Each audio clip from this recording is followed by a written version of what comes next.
candidate, Senator Kamala Harris. We met virtually. So, Senator, thank you so much for joining us today, morning, afternoon for you. I want to kind of start off by going down memory lane a little bit. The last time Minnesota voted for a Republican presidential candidate, you were all of 8 years old. Does it feel like this state is up for grabs right now? Absolutely. And I think it's because Minnesota has so much at stake in the outcome of this election. When you look at it in terms of how Minnesota has been struck by this virus, 1 in 17 families are describing their household as being hungry. 1 in 11 families are struggling to pay rent or were unable to pay rent, and 1 in 5 small businesses have closed. And we have witnessed the greatest failure of any presidential administration in the history of our country.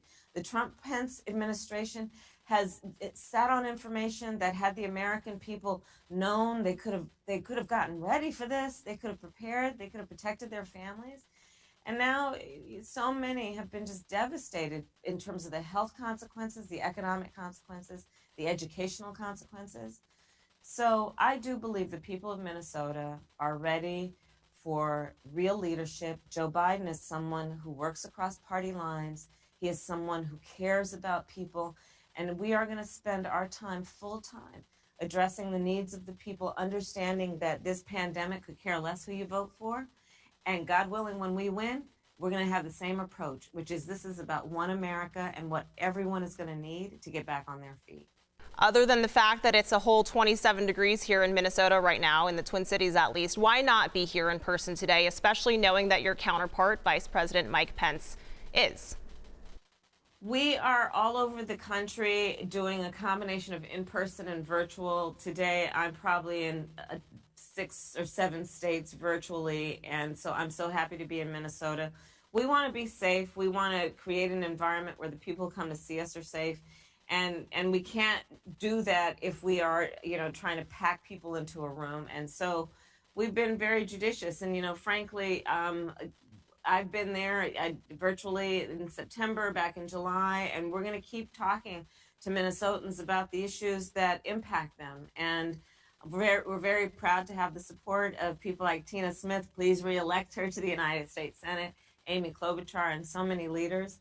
And it really is about pushing forward to make sure everyone votes and that they vote early, because again, there's so much at stake. You mentioned the safety component of it. Does it bother you that Vice President Pence is here in person despite having aides that tested positive?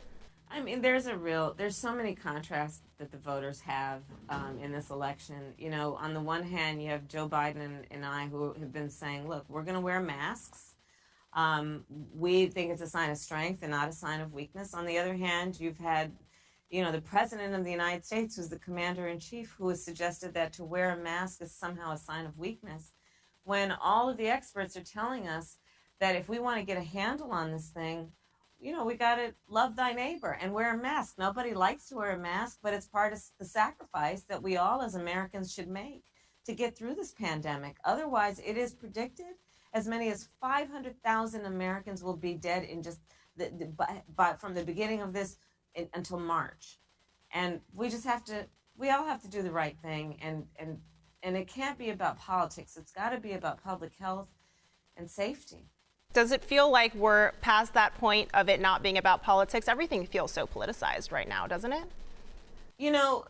I believe that when we are talking with families, and I can tell you when I'm talking with families and they're sitting at their kitchen table in the middle of the night trying to figure out how to make all of this work, they really could care less about the politics. They want to know there's a plan. Joe and I have a plan. Our plan is about what we need to do around national testing, contact tracing, and God willing, when we get a vaccine, distribution of that vaccine. Our plan is about building back up our economy and focusing on working families and working people and helping them, helping small businesses reopen safely with federal grants that help people with plexiglass barriers and PPEs. This is the kind of approach that Joe and I have, which is about a plan, not about politics. And, I think everybody gets to decide over the course of the next 8 days, what kind of future do we want? Do we want leadership that speaks truth and tries to heal and unify our country, or do we want more of the same? You were speaking to undecided voters there, but I just want to touch briefly on Justice Amy Coney Barrett, because it seems all but certain that we will have a Justice Amy Coney Barrett by the end of the day. You seemed quieter during her confirmation hearings than hearings past, and I want to give you the opportunity, Senator, to be really clear about what it is to be a woman in power right now and have your job qualifications not necessarily be at the forefront of your job interview. I have said from the beginning that this has been an illegitimate process, and for this reason. The American people, by the tens of millions, have been voting.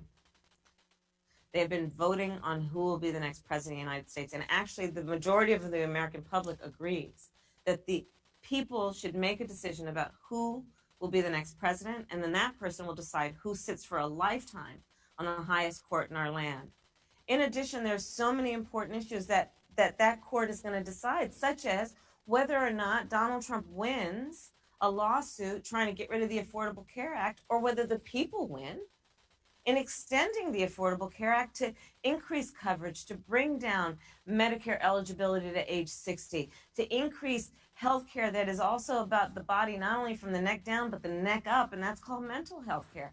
These are the issues before the American people. This is what they're voting on in this election, and the election will be over in 8 days, and whoever wins that election should determine who sits on the United States Supreme Court, and the American people agree with that.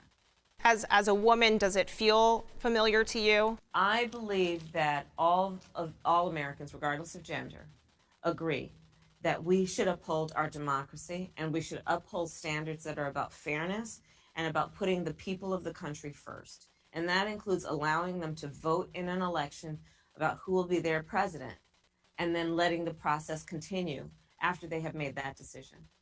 Senator, I appreciate your time. I know that it's extremely valuable. Where will you be election night? We haven't figured that out yet, but I'll keep you posted. It's all very much in flux. Sounds good. Thank you so much. Good luck with the home stretch. Thank you.